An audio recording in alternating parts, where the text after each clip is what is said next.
Bienvenue dans le Case en Case, le podcast manga animation japonaise, mais pas que, et on arrive sur le petit épisode rétrospectif de l'année 2021, où je serai tout seul pour cet épisode. Je pense que beaucoup d'autres podcasteurs ont fait un épisode équivalent, mais je tenais à vous faire le mien, dans lequel je vous présentais donc mes coups de cœur des nouvelles séries de 2021, mes coups de gueule et quelques coups de cœur et un coup de gueule des séries en cours de 2021. Donc quand je dis coup de gueule, c'est les séries qui m'ont déçu ou que je n'ai pas aimé. Évidemment, j'en parlerai un petit peu sans forcément sans spoiler. Et avant de commencer, je remercie tous ceux qui nous mettent des notes, qui mettent des avis sur les différentes plateformes de podcast. Ça m'aide énormément à faire connaître mon travail. Je vous remercierai jamais assez pour tout ce que vous faites. Et également, je fais une petite annonce pour ceux qui ne sont pas encore au courant. Nous avons monté avec d'autres podcasteurs manga, BD, comics, un petit collectif dans lequel on s'entraide. Donc il y a un lien Discord. Et je les remercie eux aussi pour toute la bienveillance qu'ils peuvent me donner au quotidien. C'est super agréable de bosser avec eux. Et si vous voulez du coup avoir un groupe soudé et écouter un petit peu d'autres podcasts, n'hésitez pas à passer nous voir, à nous faire un petit coucou. Alors pour moi, 2021, ça a été énormément de lectures. Si ça vous intéresse vraiment, j'avais enregistré un podcast qui dure à peu près 40 minutes où je récapitule toutes mes lectures, mes découvertes, mes lectures pour être mises à jour, les séries que j'ai terminées, que j'ai aimées, pas aimées, sur un très grand podcast donc de 40 minutes tout seul. Si ça vous intéresse, n'hésitez pas à me le dire, je pourrais le sortir en tant qu'épisode bonus. Sachez qu'il existe. Voilà, donc je me répète, n'hésitez pas à me le dire sur les réseaux sociaux si vous voulez le voir. Alors 2021, ça a été une année qui a été placée sous le signe, du moins pour moi, de la science-fiction principalement. C'est un genre que j'adore depuis beaucoup d'années, notamment dans le roman. Et là, je me suis un peu lancé dans la SF, dans le manga. Alors avant, j'avais lu, à part Gunum et juste Ghost in the Shell, je crois que je n'avais pas beaucoup de science-fiction dans le manga. Et cette année, je me suis un peu mis à jour, j'ai commencé à en lire énormément. Sachant que moi j'aime beaucoup la SF en film et en roman comme j'ai dit juste avant, et donc j'ai découvert beaucoup de titres de SF cette année pour sortir un petit peu du carcan du shonen neketsu classique que je pouvais lire et adorer avant, hein. J'en lisais énormément, mais ouais, je sais pas pourquoi cette année le shonen neketsu ça m'a un peu gavé. On en parlera dans les coups de gueule, et actuellement, à part My Hero Academia, je m'y retrouve plus vraiment dans ce type de récit.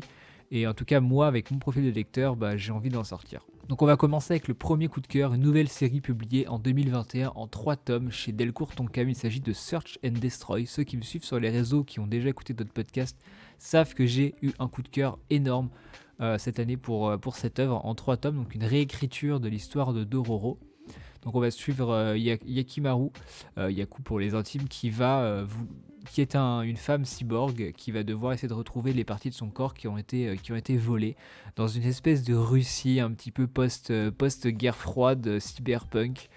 Et le tout dessiné par le maître Atsushi Kaneko. Donc j'ai lu d'autres œuvres de cet auteur cette année, notamment Wet Moon, que j'ai surkiffé aussi.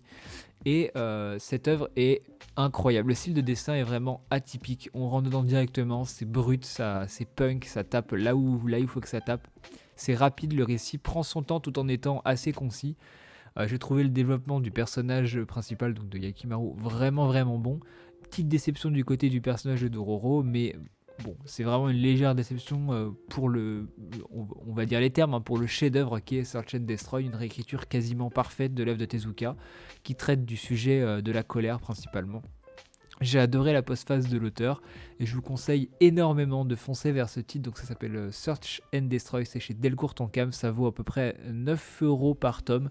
C'est assez cher pour le format que c'est, mais le 3e tome est très gros, il est mastoc, et comparé à une autre œuvre que j'ai lue cette année qui va être dans les coups de gueule, le dernier tome vaut la peine, vaut son prix et vaut la peine d'être lu pour ce qu'il est. Pour le deuxième coup de cœur, c'est une sortie de chez Mangetsu et c'est les chefs-d'œuvre de Junji Ito. Alors j'ai commencé le Junji Ito cette année avec Sansor. Vous aurez d'ailleurs très bientôt un épisode sur Sansor avec l'ami Seb, donc du collectif.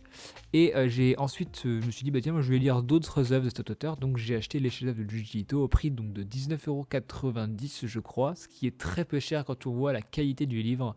Avant même de parler du récit en lui-même, le bouquin en tant que livre, en tant qu'objet, est magnifique. Il y a énormément d'effets de fabrication, et pour le prix qui est, on va pas se mentir, dérisoire pour la qualité du livre, franchement, j'ai pas du tout été déçu.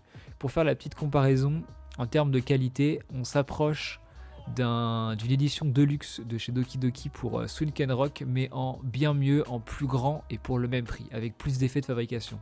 C'est-à-dire que vous prenez ce qui est bon chez cette édition de Sunken Rock, bah vous améliorez ça encore pour le même prix et vous avez donc les chefs-d'œuvre. Pour ceux qui me connaissent, j'adore les petites histoires courtes, j'adore les one-shots et du coup les chefs-d'œuvre ça a vraiment été un énorme coup de cœur cette année parce que toutes les histoires quasiment m'ont plu et chaque histoire est une petite ode à une peur particulière, à une horreur particulière. Je ne connaissais pas Junji Ito, enfin pas avant son sort du moins, et j'ai vraiment surkiffé ces chefs-d'œuvre de Junji Ito. J'attends le tome 2 avec impatience et je pense que je m'achèterai Tomie par la suite.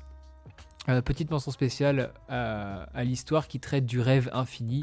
Pour ceux qui l'ont lu, je pense que vous savez de quoi je veux parler. D'ailleurs, si sur les réseaux vous voulez me partager votre histoire préférée de ce tome 1 des chefs-d'œuvre, n'hésitez pas à me la faire parvenir, j'adorerais ça. Mais voilà, petit point en plus pour cette histoire-là qui pour moi est vraiment... c'est une peur que tout le monde a, je pense, et il l'a très très bien illustré, et la façon dont c'est détourné, c'est super malin. Donc voilà, lisez les Shadow Digito, faites-vous votre propre avis, mais moi je vous le conseille énormément en tout cas pour cette année. C'est dur de pas spoiler ce qu'on a aimé parce que je vais pas vous spoiler les petites histoires comme c'est assez court, mais ouais, l'histoire sur le rêve et l'histoire sur le disque vinyle m'ont vraiment vraiment beaucoup. On passe maintenant au troisième coup de cœur de cette année, et quel coup de cœur je pense actuellement peut-être mon deuxième manga préféré que j'ai lu de toute ma vie, et si la fin du manga est aussi bonne que ses 5 premiers tomes, je pense que ce manga sera la meilleure chose que j'aurai lue de ma vie, passera probablement devant Kingdom. Donc pour ceux qui me suivent encore une fois sur les réseaux sociaux, je parle évidemment de Eden, It's an Endless World. Donc c'est la réédition du chef-d'œuvre de Hiroki Endo.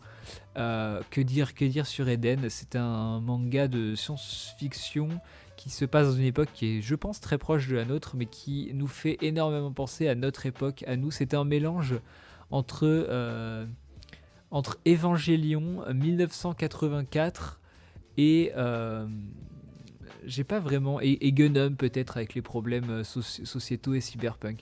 C'est un manga qui traite beaucoup de politique, des enjeux géopolitiques qu'il peut y avoir après une pandémie sur Terre. Et je trouve que c'est super intéressant, le dessin il est incroyable. Toutes les décisions et même les morts importantes des personnages sont impactantes et arrivent à des moments auxquels on s'y attend pas et sont superbement mise en scène. Mention spéciale, je vais pas spoiler pour ceux qui vont le découvrir. Je connaissais pas l'œuvre, je l'ai découvert cette année avec la réédition. J'en suis au tome 5, j'attends chaque tome comme un cadeau de Noël. Voilà, tout simplement, je suis à fond dedans. Si on peut légèrement spoiler le tome 5, on va traiter des Ouïghours et des inégalités par rapport à ce peuple-là, qui est un thème qui revient en ce moment depuis quelques mois dans le monde.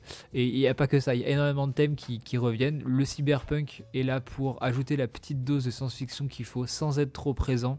Enfin vraiment, Eden, je compte faire un épisode dessus dédié avec un des membres du collectif, on en a déjà parlé entre nous.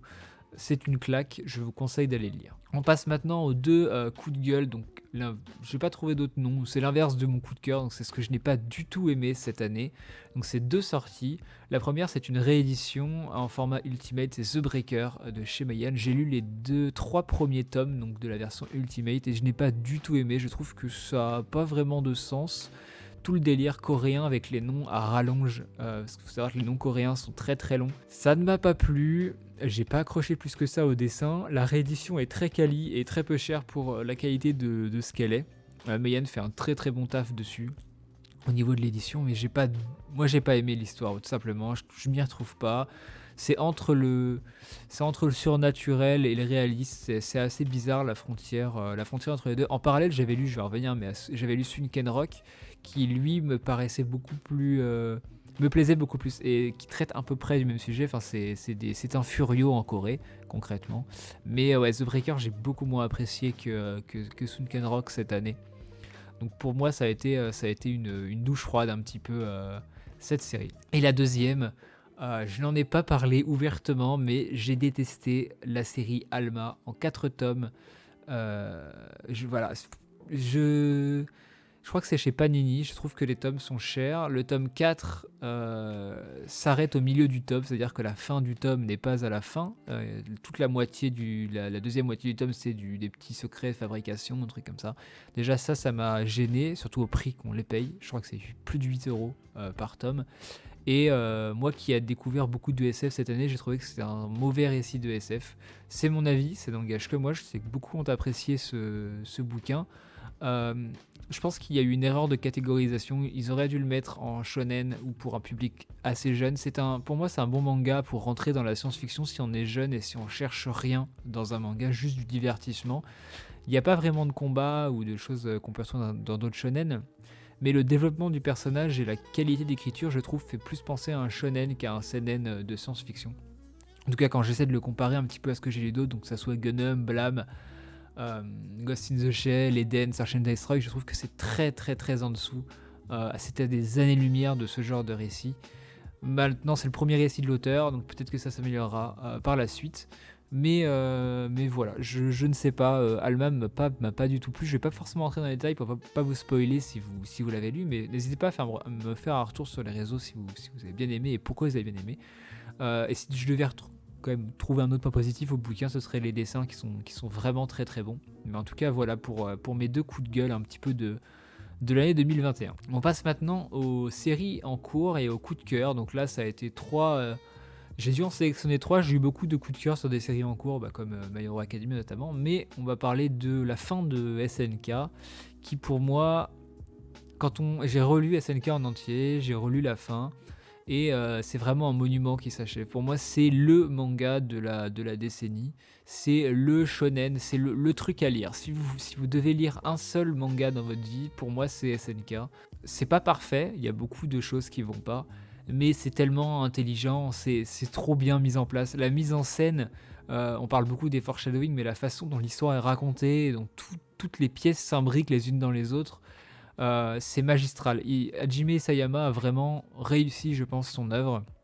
La fin a divisé, on en pense ce qu'on veut. Moi, j'ai beaucoup aimé cette fin, un petit peu douce amère, un petit peu sucré salé.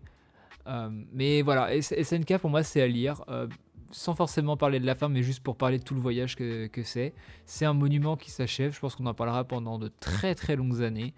Je ferai peut-être un épisode sur la fin d'SNK, on verra, mais en tout cas voilà, c'était mon gros coup de cœur de série finie cette année, avec une petite mention de rap pour Promise Neverland qui a une fin aussi. Ensuite, c'est les rééditions de Lovecraft de chez Kiyun.